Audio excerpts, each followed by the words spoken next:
अमरीकी website ड्रॉपसाइट news का बड़ा इंकशाफ, एक्सक्लूसिव लीक उनके पास आ गई है। गाजा बोर्ड ऑफ पीस का जो प्लान है उसकी ट्रंप इंतजामिया की तरफ से फिलहाल कोई जवाब नहीं, मगर लीक को देखते हुए डोनाल्ड ट्रंप के पास सब ताकत होगी। लेट अली शो यू के इस एपिसोड में आप सबको खुशामदीद। Do like, subscribe and share this content. पिछले कुछ दिनों के अंदर ड्रॉपसाइट न्यूज ने एक और एक्सक्लूसिव लीक की है, जिसके तहत वो कह रहे हैं उनके पास गजा बोर्ड ऑफ पीस का जो ड्राफ्ट प्लान है वो आ गया है। इसके तहत ऑब्वियसली कुछ डिटेल्स तो सामने अब आ चुकी हैं ऑलरेडी, मगर एक जो बोर्ड ऑफ पीस किस तरीके से ऑपरेट करेगा, कौन कौन उसके अंदर होगा, क्या रिस्पॉन्सिबिलिटीज उसकी होंगी, और वो बेसिकली किस तरीके से एक नया ट्रंप प्रॉपर्टी बिजनेस गजा में शुरू करेगा, उसको मजीद समझने के लिए हमें ज्वाइन कर रहे हैं वकास अहमद। एक बार फिर रिपोर्टर हैं ड्रॉपसाइट न्यूज के साथ, कई खबरें लिख चुके हैं, मगर ये खबर जो आई थी ये एक और रिपोर्टर के जरिए आई है। वकास, तो थोड़ा हमें बताएं कि ये खबर क्या है और ड्रॉपसाइट न्यूज के पास ये डिटेल्स कैसे पहुंची। अस्सलाम वालेकुम। ये मुझे पता तो नहीं है इसकी सोर्सिंग क्या है। ये जॉनथन विटल नामी सहाफ़ी हैं, उसके लिए काम करते हैं ड्रॉपसाइट न्यूज़ के लिए। उन्होंने लिखी है ये स्टोरी, और इनके पास जो स्टोरी के मुताबिक मल्टीपल सोर्सेज से ये एक डॉक्यूमेंट इनके पास आया है। ये बेसिकली रेजोल्यूशन है, जो बोर्ड ऑफ पीस की जो पहली रेजोल्यूशन है। अब जो बोर्ड ऑफ पीस एक ऑर्गेनाइजेशन बनाई थी, उसका एक चार्टर था। सबसे पहले जो पब्लिकली जो एक डॉक्यूमेंट अवेलेबल था वो था charter of board of piece. Basically एक यूएन की तरह की ऑर्गेनाइजेशन ये डोनाल्ड ट्रंप बनाना चाह रहे थे, और यानी उसी को मिमिक कर रहे थे बेसिकली कि एक इंटरनेशनल ऑर्गेनाइजेशन होगी जिसका मैं हेड हूंगा, क्योंकि ये डिसअपॉइंटेड है क्योंकि ग्लोबल जो मल्टीलैटरल ऑर्गेनाइजेशन है वो बहुत ज़्यादा सीरियसली रिस्पेक्ट नहीं दे रही डोनाल्ड ट्रंप को, जो शायद उनकी बनती है। तो उन्होंने सोचा कि मैं अपना एक ऑर्गेनाइजेशन बनाऊंगा, तो यूएन पीस प्रोग्राम की तरह एक बड़े ऑर्गेनाइजेशन होगी, उसका नाम मैं रखूंगा बोर्ड ऑफ पीस, उसका हेड मैं हूंगा। तो उस ऑर्गेनाइजेशन का इन्होंने चार्टर रिलीज किया था। वो ऑर्गेनाइजेशन का चार्टर था। तो अब बोर्ड ऑफ पीस ऑर्गेनाइजेशन तो बन गई, उसमें पाकिस्तान भी ज्वाइन हो गया, और ये सारे इंसानों को इन्होंने इन्वाइट किया डावोस के अंदर कि आप लोग आए और हम सारे वहां पे मिलके बैठेंगे। अब डावोस में इन्होंने एक रेजोल्यूशन करारदाद पेश की, जो कि पहली करारदाद है बोर्ड ऑफ पीस की, और वो करारदाद वो इन्होंने सबसे साइन करवाई जो जो ममालिक वहां पे मौजूद थे, जिसमें पाकिस्तान भी शामिल है। अब पाकिस्तान ने भी ये करारदाद पे साइन कर दिया, लेकिन ये करारदाद पब्लिक नहीं थी।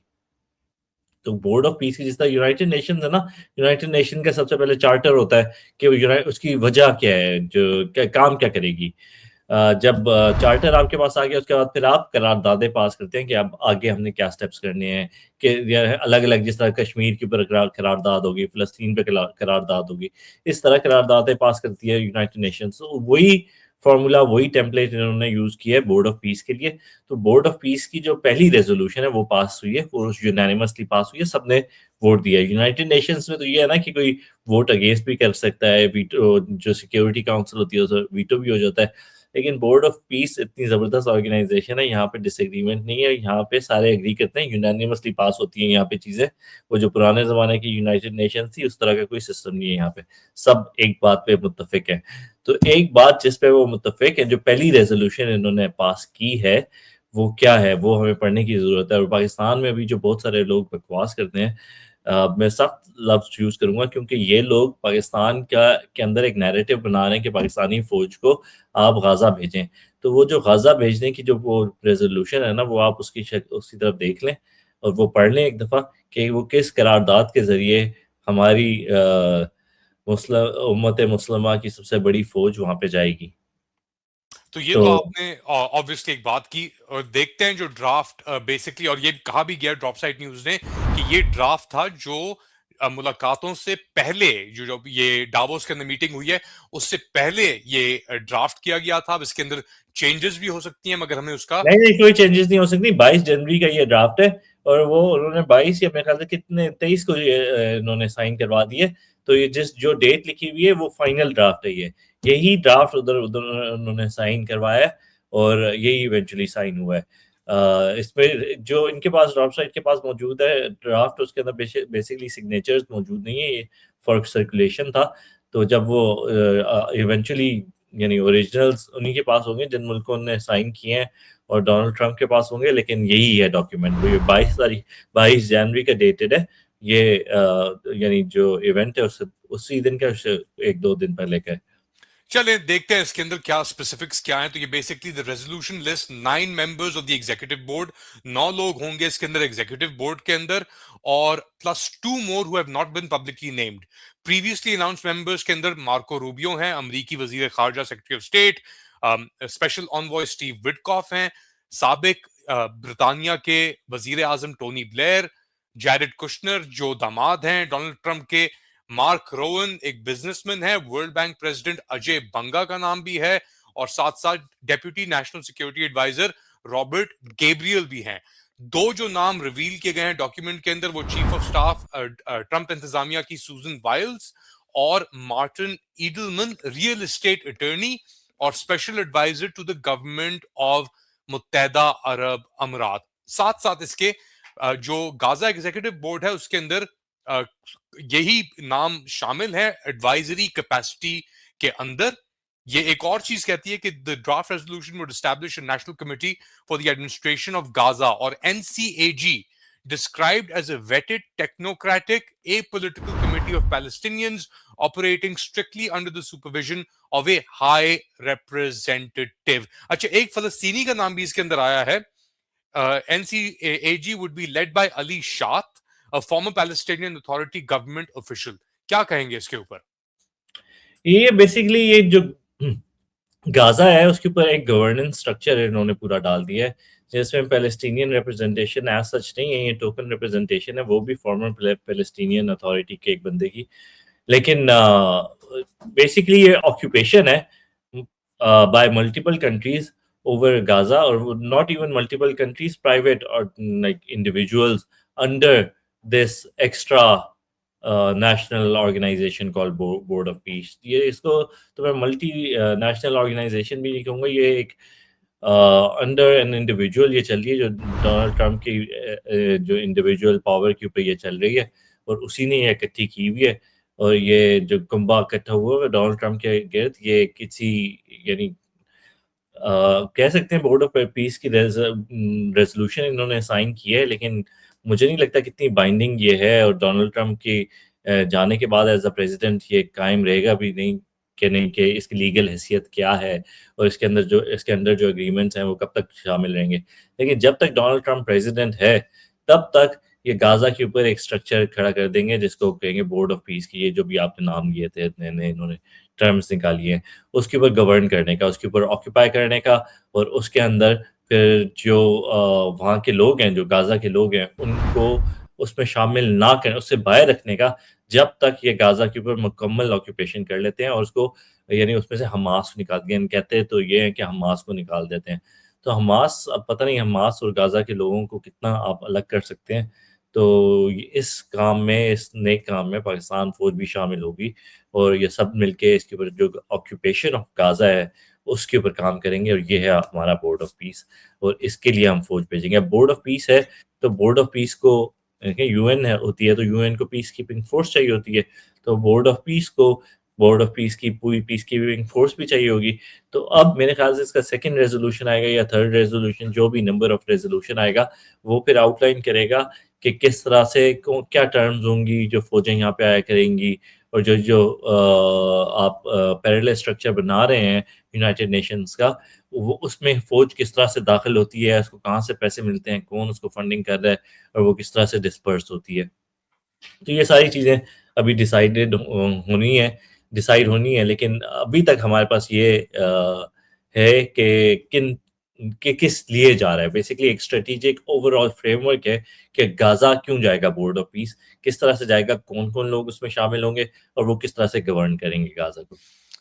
वेरी क्विकली, मुझे पता है हमारे पास टाइम बहुत मुख्तसर है कि मगर इसका ड्राफ्ट रेजोल्यूशन ये भी स्टेट करती है कि only those persons who support and act consistently to create a de-radicalized terror-free Gaza that poses no threat to its neighbors will be eligible to participate in governance, reconstruction, economic development और humanitarian assistance activities in Gaza। बहुत important है यहाँ पे बताना कि पाकिस्तान ने अभी कहा है कि वो जी बोर्ड ऑफ पीस का हिस्सा बने हैं, वो फिलहाल कोई अपनी अफवाज या ऐसी कोई सिक्योरिटी असिस्टेंस प्रोवाइड नहीं कर रहे बोर्ड ऑफ पीस बाकायदा के तौर तो के ऊपर। उन्होंने साइन कर दिया है, इन्होंने इस रेजोल्यूशन के ऊपर साइन किया है। अब देखें इस ड्राफ्ट में क्या क्लियरली बोला हुआ है कि no only person who support and act consistently to create a deradicalise terror free Gaza. अब कौन डिसाइड करेगा? ये नहीं कोई थर्ड पार्टी, कोई न्यूट्रल आर्बिट्रेटर तो होगा ना जो कि ये डिसाइड कर रहा होगा कि ये रेडिकलाइजेशन इस चीज को कहते हैं, टेरर इस चीज को कहते हैं, ये लोग इन्वॉल्व हैं टेरर में, ये रेडिकलाइजेशन में इन्वॉल्व है, ये सबूत है हमारे पास। यानी अगर आपने लीगल प्रोसेस किसी न किसी किस्म का फॉलो करना है, ये काम होता है यूनाइटेड नेशन का या इंटरनेशनल कोर्ट ऑफ जस्टिस का, ये सारे इस ऑर्गेनाइजेशन का पार्ट नहीं है, बोर्ड ऑफ पीस का पार्ट नहीं है। तो बोर्ड ऑफ पीस की जो जजमेंट्स हैं, जो उनकी जिस तरह से भी वो सोचते हैं, वो उसी का इंटरनल हिस्सा है। तो वो कोई भी चीजें अभी तक डिसाइड नहीं हो, लेकिन जो बोर्ड ऑफ पीस ने बोल दिया कि ये लोग शामिल नहीं है, ये बेसिकली आर्बिट्रेरी होगा, सारी चीजें आर्बिट्रेरी होंगी। ये भी हमें समझ लेने की जरूरत है। हम ये नहीं सोचें कि कोई प्रोसेस इन्वॉल्व होगा। जिसको बोल दिया, जिसके ऊपर हाथ रख दिया कि ये टेरर है, तो वो टेरर है। जिस पे हाथ रख दिया और जिसको बोल दिया कि ये ऑपरेट कर सकता है, तो वो ऑपरेट कर सकता है। जिस तरह वो था अबू शबाब का जो बंदा था, जो मर गया, अब वो बंदा, उसको अगर बोर्ड ऑफ पीस में शामिल करके, वो गुंडा था जो गाजा में लोगों को मार रहा था और एड की डिस्ट्रीब्यूशन रोक रहा था, तो उस तरह का जो बंदा है, अगर आप उसको बोलें कि नहीं ये टेररिस्ट नहीं है और उसको शामिल कर लें बोर्ड ऑफ पीस पे, और फिर वो कंट्रोल करने लग जाए गाजा को, और गाजा के लोगों को कंट्रोल करने लग जाए, उनके ऊपर अपनी हुक्मरानी कायम करनी, यानी लोगों के अंदर लालच तो हर जगह पे होता है। तो आप किस तरह से रोकेंगे और किस तरह से कौन सी पार्टी डिसाइड करेगी ये कौन? यानी ये तो हम इवेंचुअली होगा ये कि जो सेंट्रल अथॉरिटी, जो अमेरिका और इजराइल जो आपसी मुशावरत के साथ डिसाइड कर रहे होंगे, उसकी इम्प्लीमेंटेशन के लिए ये फौजें जाएंगी। हम इस पे साइन कर चुके हैं, ये मैं कब से बोल रहा हूँ, लोग यानी समझते ही नहीं है। पाकिस्तान इस पे साइन कर चुका है, ये नहीं होगा कि हम आगे डिसाइड करेंगे। आगे आज से लेके अगले 4 साल की सारी चीजों पे हम साइन कर चुके हैं, ठीक है। वो अब जो डिसाइड होगा वो आएगा, वो हम उसका ड्रामा भी कर लेंगे कि ये हम डिस्कस करेंगे, और या इंटरनली डिस्कस होगा, इसके प्रोज एंड कॉन्स होंगे, फिर उसका अंदर नैरेटिव भी बना लेंगे फिर कि हम इनकी हेल्प करने जा रहे हैं, हम तो मुस्लिम उम्मा की फौज है, वो देखो मलेशिया भी, इंडोनेशिया भी जा रहा है, वो तो देखो यूएई भी जा रहा है, वो हम उनसे ज्यादा मुसलमान है, वो तो ये अरब है, वो है। ये सारे नैरेटिव्स अभी आप सोच लें, ये सारे मैं आपको बना के दे देता हूँ, इन सब को आपने इग्नोर करना है। अगले 4 साल का डिसीजन हो चुका है, और जो कुछ भी गंद वहां पे होगा उसमें हम शामिल होंगे। और नैरेटिव की बात, वेरी क्विकली ये नैरेटिव जरिए से बनना शुरू हो गए। अस्मा शराजी ने भी आके कहा कि हम मजबूर थे, कई लोगों ने आके कहा कि जी हम मजबूर थे, हमारी इकोनॉमी भी खराब है, ट्रंप ने कह दिया है तो कह दिया है, और ये भी है कि जी वो सिर्फ 3 साल और रहेंगे डोनाल्ड ट्रंप साहब, तो उसके बाद फिर हम बाद में देख लेंगे क्या होता है क्या नहीं होता। एक ऑब्फस्केशन चल रही है, धोखा चल रहा है, फरेब चल रहा है, इस चीज को किसी तरीके से लोगों तक बेचने का। और अब यही बातें हो रही हैं कि जी हमास की गलती थी। अहमद कुरैशी का इंटरव्यू आया कुछ दिन पहले। हाँ, अहमद कुरैशी, हमें पता है किसके लिए काम करता है। तो अहमद कुरैशी की तो आप नाम भी ना लें मेरे सामने, उस जैसे घटिया इंसान का। शर्म नहीं आती उसको? गरीब मजलूम बच्चे मर गए हजारों की तादाद में, मेरे ख्याल से कोई 4 लाख लोग गजा में शहीद हुए, और इनको शर्म नहीं आती। इससे पाकिस्तान में हमारे पास पैसा नहीं है, हमें भूखा मर जाना चाहिए था। इससे बेहतर है अल्लाह अगर 70 साल से चला रहा है ना पाकिस्तान को, आगे भी चला लेता, हमें ये काम करने की जरूरत नहीं थी। इस गन से हम बचे रहे हैं अभी तक, आगे भी हम चल जाएंगे। हमारे इतने दरिया हैं, हमारी इतनी फसलें हैं, हम खाना खा सकते हैं। तो ये आसमा शराजी जो अपने जरा जरा से टके के लिए अपना दीन ईमान बेचने के लिए तैयार है, और जिस तरह के हजारों सहाफी जो आगे से नैरेटिव बनाएंगे, और मैं आपको बता रहा हूँ, मैं आज बैठता हूँ और सारे नैरेटिव जो अगले 4 साल में बनने ना, वो मैं आज आपको बना के दे देता हूँ, ताकि आपको कंफ्यूजन ना हो ये कौन कौन से नैरेटिव आगे बनने हैं। Waqas Ahmad, thank you so much, आपने टाइम निकाला बात करने के लिए इस अहम मौजू के ऊपर। Take care. बहुत शुक्रिया। आप लोग क्या समझते हैं बताएं मुझे कमेंट सेक्शन में। Do like, subscribe and share this content. थोड़ी देर बाद दोबारा हाजिर हूंगा अपडेट के साथ, तब तक के लिए